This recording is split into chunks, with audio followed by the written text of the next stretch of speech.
All right, we've made it to Amicalola Falls, the lodge. This is just looking out to the west. It's really a pretty nice place. I've never been here. There's Paula there. She's just hanging out. She's going to be heading home in the morning. I just wanted to give you a shot of what the lodge looked like. This is a hotel. I think it's run by the state, but it's just really nice. There's the sun going down. So I'll get started hiking in the morning. See how it goes. All right, it's the morning of. I'm actually a little emotional this morning, but it's February 13th. I'm going to start the approach trail this morning. I'm here in the lodge. You can see that huge map behind me. That's the map of the whole AT. So I had a chance to register yesterday, but I'm going to do that this morning. And they open up at 8 o'clock, and then so I plan on start hiking at 8 and. Well, after get registered and whatnot, and then Paul will head back home and I'll start heading up.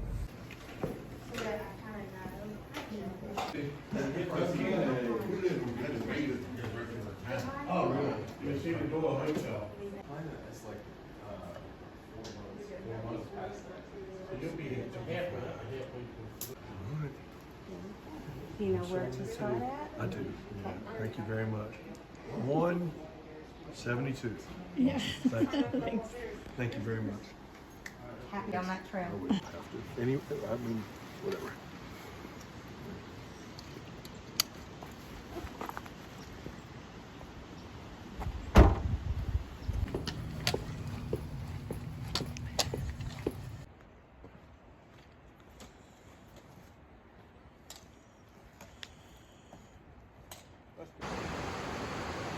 All right, there's Amicalola Falls. This is obviously what the state park is named after. This is the tallest fall, certainly in Georgia, and if I'm not mistaken, east of the Mississippi. It's pretty cool. Could you imagine finding that? Just walking through the woods. Amicalola in the Cherokee language is tumbling water, so you can see where that came from. Very cool.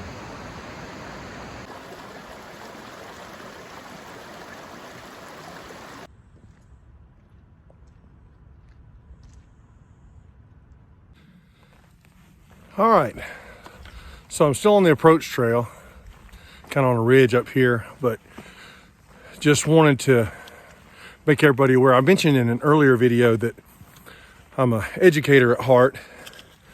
I was a music teacher, band director, administrator, and did elementary, high school, all that good stuff, and middle school. But so there's a lot of classes that teachers have said they wanted to watch the videos and see. So I hope to share some information, not only about the Appalachian Trail, but just in general about, just outdoors and what kind of stuff. So anyway, just a little nugget right now. This is the approach trail, which is not technically the Appalachian Trail. It starts on Springer Mountain, but I think prior to 1965, maybe, the AT, or the Appalachian Trail, actually started on Mount Oglethorpe, which was, further down than Springer, but they moved it just because of the urban growth around Mount Oglethorpe. So anyway, that's just a neat little fact for you. It's a beautiful day.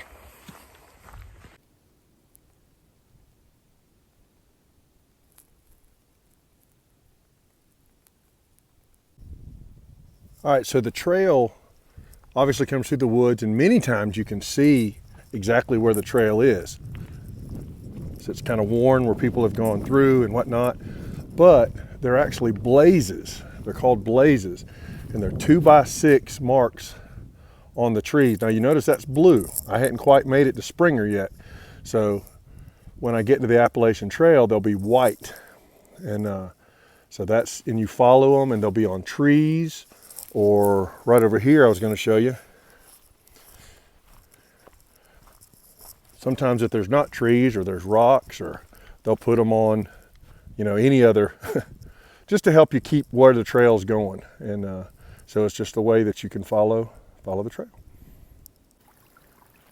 All right, so obviously there's no quickie stores. You get to, on the Appalachian Trail, you get to a town every few days, but every so often there's springs you come to, which are nice, and a lot of times, and check this out, it's literally just coming out of the side of the mountain. So that's going to be my first fill up. This is actually the last water source before I get to possibly for dinner, so I'm going to go ahead and put a good bit of water in my bottles. All right, made it to the first shelter. Still not on the AT, but I'm just taking these opportunities because there's not a lot of people around here to show you. I've just had so many people ask stuff that, so if you're a backpacker, you know, it may seem very basic, but I don't know, like I told you, there's elementary kids watching, so I want to get them and let them know, and people that don't have any idea. So anyway, so just kind of bear with me. But this is a shelter, and this is just kind of a common shelter. I'll tell you what, I'm going to turn this around here. Hold on just a second. So it's just a 3-sided shelter. It's just a building. Now, some shelters are much more, you know, some of them have 2 stories where people can sleep upstairs and sleep down. And, you know, and it may sound crazy, but hikers, you know, it's just kind of first come, first serve. I mean, I've been in a shelter before, and I've woken up in the next morning and there's somebody next to me that wasn't there when I went to bed. And I know that sounds crazy if you're not, you know, if you haven't done this and you don't understand, but I just, you know, kind of wanted to share that's how it goes. And there's been times when you've been in the shelter and it starts raining, you got to make room. Here is some stuff that, now I don't know if somebody was actually trying to backpack with this or carry this, but they just left it there. And a big old shovel and some pots and pans. Take what you want.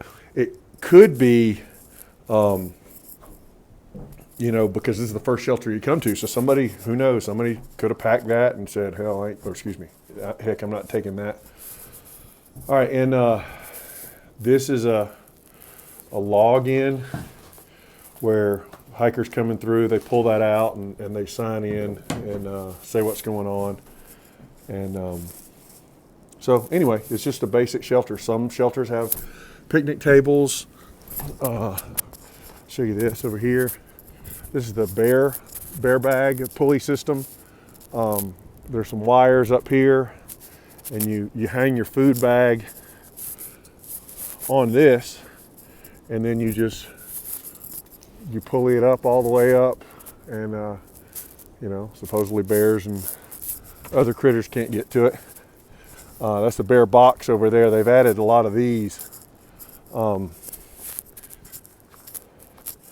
because they're even better with the bears, I guess. I don't know. So anyway, and then this shelter has a privy also, which is essentially just an outhouse. So you can use the bathroom, and most of them are what they call smoldering privies. So you do your business and then you throw some chips on top of it, you know, and it keeps the smell down and whatnot. So anyway, probably more information than you wanted, but this is the first little shelter. All right, I've been going about 5.5, 6 hours, but I have made it. I'll show you. Check it out. That is the plaque for the Appalachian Trail. Sorry. All right, so here is the plaque that designates the start of the trail, and there's the first white blaze.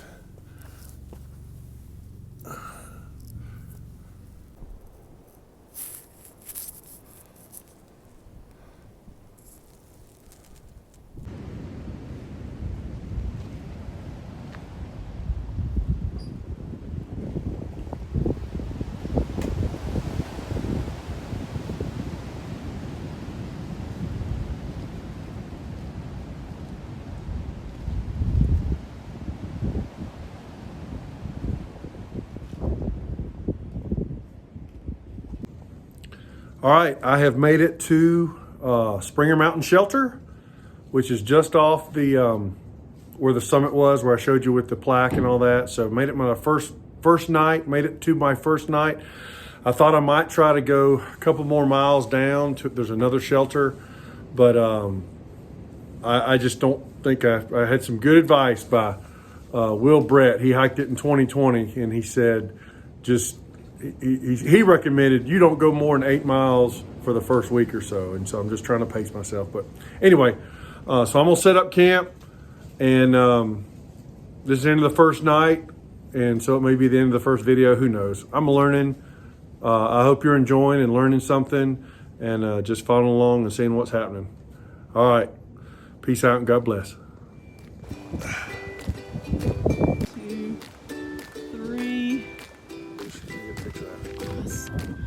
Yeah. Okay, here we go. 1, 2, 3. I'm gonna take a couple. All right, 1, 2.